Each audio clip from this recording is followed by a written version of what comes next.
Hello everyone, so here we are starting with a very interesting topic from your chapter gravitation. The name of the topic is gravitational potential and gravitational potential energy. So if I first of all will represent this thing कि gravitational potential को लिखा कैसे जाता है. So it is termed as V. जैसे हमारा electric potential होता है वैसे ही हमारा ये ग्रेविटेशनल पोटेंशियल है और यहाँ पे है gravitational potential energy and that is termed as हम लोग लिखेंगे U. Okay, so first of all will understand कि what is gravitation potential energy और फिर हम उसको रिप्रेजेंट करते हुए हम ये समझ लेंगे कि what is gravitational potential. So अगर बेसिकली हम एक टर्म से अंडरस्टैंड करें, अगर हम बेसिक फॉर्मूले से पहले हम लोग समझ ले इसको कि क्या बोलते हैं, तो यहाँ पे आता है, अगर मैं यहाँ पे लिखूँ कि gravitational potential energy that is U is termed as -G capital M small m divided by ये आता है स्मॉल r. ठीक है, एंड ग्रेविटेशनल पोटेंशियल बोलते हैं it is only -Gm divided by Rm. अगर मैं थोड़ा बेसिकली समझूँ इस चीज़ को, समझते कैसे है, so we can relate both of this. अगर हम थोड़ा सा अभी के लिए अजम्पशन ले लेते हैं कि ग्रेविटेशनल पोटेंशियल एनर्जी का फॉर्मूला -Gm/r है, then how we can get this gravitational potential. So अगर मैं ऐसे बोलता हूँ, जैसे हमने इलेक्ट्रिक पोटेंशियल में हमने थोड़ा बहुत अंडरस्टैंड किया, थोड़ा बहुत हमें याद होगा, that is V is equal to W/Q होता है. That is potential, electric potential is equal to work divided by charge. मतलब एक चार्ज को एक सर्किट में घुमाने के लिए कितना वर्क करना पड़ेगा, दैट इज द पोटेंशियल. या इसको हम थोड़ा सा और आइडेंटिफाई कर दो, work is equal to V into Q बन जाता है ना. सो अगर मैं इसी चीज को इस टर्म में अंडरस्टैंड करूँ तो potential energy is nothing but the work done. So अगर मैं ऐसे लिखता हूँ potential energy that is U और ये V है और चार्ज जैसे वहां पे चार्ज मूव करता है, यहाँ पे मूव करता है मेरा मास. तो अगर मैं इसको रिप्रेजेंट करूँ तो ये हो जाएगा V is equal to U. U कितना है, -G capital M small m divided by R होता है and whole thing is divided by M. So if I say इस whole thing is divided by M, I can say M और M cancel हो जाता है, hence V is equal to -G capital M upon R बन जाता है. एक छोटा सा रिप्रेजेंटेशन और छोटी सी understanding with the relation of your electric potential. अब इस चीज की बात करते हैं कि ये सब बनते कैसे हैं. तो पहले हम लोग ग्रेविटेशनल पोटेंशियल एनर्जी निकाल लेंगे और फिर हम ग्रेविटेशनल पोटेंशियल में कन्वर्ट कर देंगे. सो फॉर दैट थिंग हमको सबसे पहले समझना पड़ेगा एक छोटा सा प्रोटोटाइप, दैट इज योर छोटा सा example, that is example with the earth. Earth है, हाँ अर्थ है, चलो सर्कल तो है. So this is my earth, ठीक है. Now if I say I have one point that is called as R initial from the center. So this is the distance from the center. If I want to take this point to some other point, मतलब अगर मान लो मैं इधर point पे पहुंचता हूँ, that is called as R final. So we know that the earth is pulling this object from this point to this point. पर हमें एक एक्सटर्नल फोर्स लगाना है जिससे वो स्पीड में यहां पे ना जाए. It should not increase the speed और it should not be accelerating while going from r initial to r final. तो हम चाहते हैं ये प्रोसेस एकदम स्लो, धीमा धीमा धीमा धीमा होना चाहिए.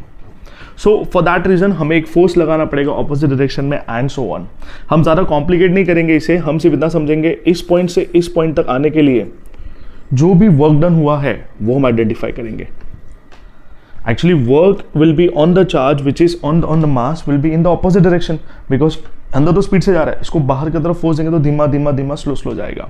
हमने बोला it is the work done by external force.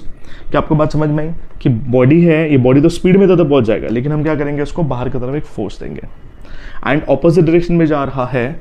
और इसीलिए अगर मैं इस पोटेंशियल एनर्जी को अगर मैं proof for gravitational potential energy निकालूं, मतलब U के लिए निकाल रहा हूं, तो हम कैसे फाइंड करेंगे. तो U के लिए हमने क्या किया, हमने पहले वर्क डन आइडेंटिफाई किया.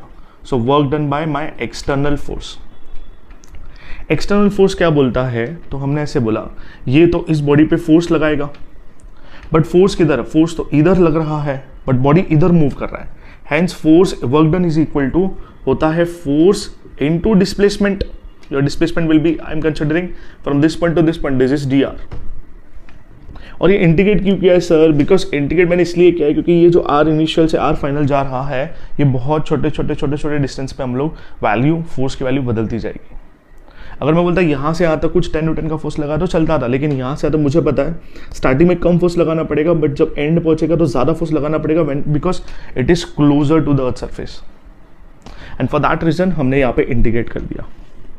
अब ये वर्क, अगर फोर्स अगर मैं देखूँ तो फोर्स इधर बाहर की तरफ लग रहा है, हेंस अगर मैं इस चीज़ को समझूँ तो this will have a negative sign, and even जो डायरेक्शन है यहाँ से यहाँ का वो भी नेगेटिव है, इसलिए नेगेटिव नेगेटिव आता है यहाँ पे भी एक, और ये नेगेटिव कट हो जाता है। आई रिपीट, सुनना अच्छे से, ये फोर्स बाहर की तरफ था, फोर्स बाहर की तरफ है, मोशन इस तरफ है, और इसीलिए हमने बोला work done will be negative, तो ये नेगेटिव वर्क डन आता है, और फोर्स तो वैसे भी बाहर की तरफ था तो हमने अंदर की तरफ लिया है। फोर्स तो वैसे भी बाहर की तरफ था ना, बट बॉडी तो अंदर की तरफ मूव कर रहा है, इसलिए नेगेटिव साइन आता है और वो कैंसिल हो जाता है। So in simple words what I am doing, I am saying external force is equal to force into displacement. अब सिर्फ इतना याद रखो कि external work done is equal to force into displacement. अब ये क्या होगा, कहां से कहां तक होगा, तो हमने बोला आर इनिशियल से आर फाइनल तक। अब हमें सिर्फ क्या करना है, हमें सिर्फ सब्स्टिट्यूट करना है कि work done by external force क्या आएगा। तो हमने ऐसे लिखा, यह है आर इनिशियल से, यह है R final, G F is termed as G capital M small M, जो यहां से यहां तक ट्रैवल करने वाला है। My earth have a capital mass M and this is my distance R, और ये हो जाएगा square, it is D R. अब इसमें से जो कांस्टेंट है पहले बाहर ले लेते, तो G capital M small M r initial से आर फाइनल तक जा रहा है, इट इज 1/r स्क्वायर, और ये हो जाएगा d r. So G capital M small M integrate करेंगे, इंटीग्रेशन में हमने सीखा है 1/r square is equal to, answer क्या आता है इसका इंटीग्रेशन का, it is -1/r। In simple words, अगर आपको ऐसे नहीं प्रोसेस समझ में आ रही है और डायरेक्ट फॉर्मूला याद नहीं करना है तो आप इसका एक लॉजिक भी समझ सकते हो। r⁻² है नीचे की तरफ, so I'll take to the numerator, it will be r⁻², and what is the formula of x⁻n of integration? So integration of x⁻n says n+1 upon n+1 x⁻n+1 upon n+1, n+1 कितना होगा, -2 + 1 upon -2 + 1। जो मैं बोल रहा हूँ आप अपनी book में लिखकर प्रैक्टिस देख सकते हैं कि एग्जैक्ट आंसर कैसे आता है, और उसको सॉल्व करने के बाद या आप फॉर्मूला रट्टा मारने के बाद आप इस चीज़ को डायरेक्टली लिख सकते हैं, दैट इज -1/r, और ये हो जाएगा आर इनिशियल से आर फाइनल तक। So it is G capital M small M, ये माइनस को जब मैंने सब्स्टिट्यूट करूंगा तो मैंने यहाँ पे एक छोटा सा माइनस दे दिया, नीचे लिखा ब्रैकेट किया, और ब्रैकेट के अंदर मैंने दे दिया टर्म। लेकिन अगर देखो मैं इसको ऐसे करता हूँ, ये ब्रैकेट दिया माइनस ऑफ, अंदर एक और माइनस वाला टर्म आएगा तो मैंने ऐसे लिखा है, and I will give whole thing a big bracket, that is curly bracket. समझाइए, देखो ये R initial, upper limit minus lower limit होता है, तो अपर लिमिट के लिए मैंने माइनस को दिया है, and this is r final और this will be r initial. समझ में आ रहा है, आर फाइनल के साथ भी नेगेटिव है, आर इनिशियल के साथ भी नेगेटिव है। क्यों ऐसे किया है मैंने, बिकॉज इससे एरर नहीं होना चाहिए हमारा। सो ये जी हो जाएगा, ये हो गया कैपिटल एम स्मॉल एम, और अगर मैं यहाँ समझूँ तो ये माइनस बाहर आ जाएगा, इट इज़ 1/r फाइनल, ये माइनस हो जाएगा प्लस 1/r इनिशियल। अगर हम थोड़ा और इसको आइडेंटिफाई करें, तो उसको और थोड़ा सिंपली करें, तो ये जी कैपिटल एम और ये हो जाएगा R initial minus R final, and this is my general equation for my potential energy. कहाँ से कहाँ तक, तो मैंने बोला आर इनिशियल से आर फाइनल तक, okay. But I have some cases for this. अगर मैं केस समझूं तो केस में ऐसे बोलता हूं कि अगर मान लो हमने ऐसे बोला, let R initial is termed as infinity and R final is termed as your any value of R, तो इसका आंसर क्या आ जाएगा। तो हमने ऐसे बोला कि इसको जब सब्स्टिट्यूट करेंगे तो क्या मिलेगा, तो हमने बोला u from infinity to r says it is g capital M small m, और यहाँ पे आ जाएगा 1/, ये हो जाएगा r इनिशियल लिखना है, that is 1/infinity minus 1/r, and we know that 1/infinity is termed as 0. So I'll substitute 0 and the answer will be, if this is 0, it is g capital M small m, और ये आ गया 0 minus 1/r, and this is minus g capital M small m divided by r, and this is my potential energy और I can see the work होता था उसको मैंने potential energy में पहले ही कन्वर्ट कर दिया, मतलब वर्क डन जो था उसको मैंने पोटेंशियल एनर्जी में लिख दिया है कि जितना भी हम वर्क करेंगे, एक्सटर्नल वर्क कर रहा है उतना ही पोटेंशियल स्टोर होगा। मैंने डायरेक्टली लिख दिया, but I hope you understand कि भाई वर्क जितना करेंगे, because energy is the capacity to do work, तो हमने यहाँ पे डायरेक्टली से कन्वर्ट कर दिया। तो इसलिए मैंने पोटेंशियल एनर्जी लिखा है फ्रॉम इन्फिनिटी टू आर। सो जब भी हम बाहर से अंदर आएंगे so potential energy will be negative. एक और चीज समझते हैं, अगर मैं पोटेंशियल एनर्जी बोलूँ कि आउटसाइड द अर्थ सरफेस, तो हमने ऐसे बोला कि उसके लिए तो मुझे निकालना पड़ेगा, मतलब अगर मैं एट इन्फिनिटी लिखूँ, एट इन्फिनिटी, तो the value will be U is equal to minus G capital M small M divided by this will be R plus infinity. तो हाइट तो इन्फिनिटी की है, और जब भी infinity plus anything will be yes infinity. Infinity हो जाएगा, infinity is 1/0, and अगर आपको समझ में आ रहा है नीचे 1/0 लिखूंगा तो 0 ऊपर चला जाएगा। इन्फिनिटी दैट इज 1/0, तो 0 ऊपर चला जाएगा, और इसलिए ये हो जाता है 0। तो इन्फिनिटी पे पोटेंशियल एनर्जी 0 है।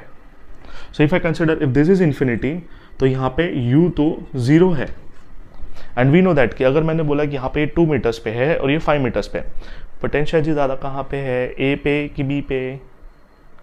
यस, सुनाई तो नहीं दिया बट फिर भी बी पे ज़्यादा है बिकॉज हाइट ज़्यादा है। तो हमने ऐसे बोला अर्थ से इतना दूर आने पे पोटेंशियल एनर्जी 0 होती है।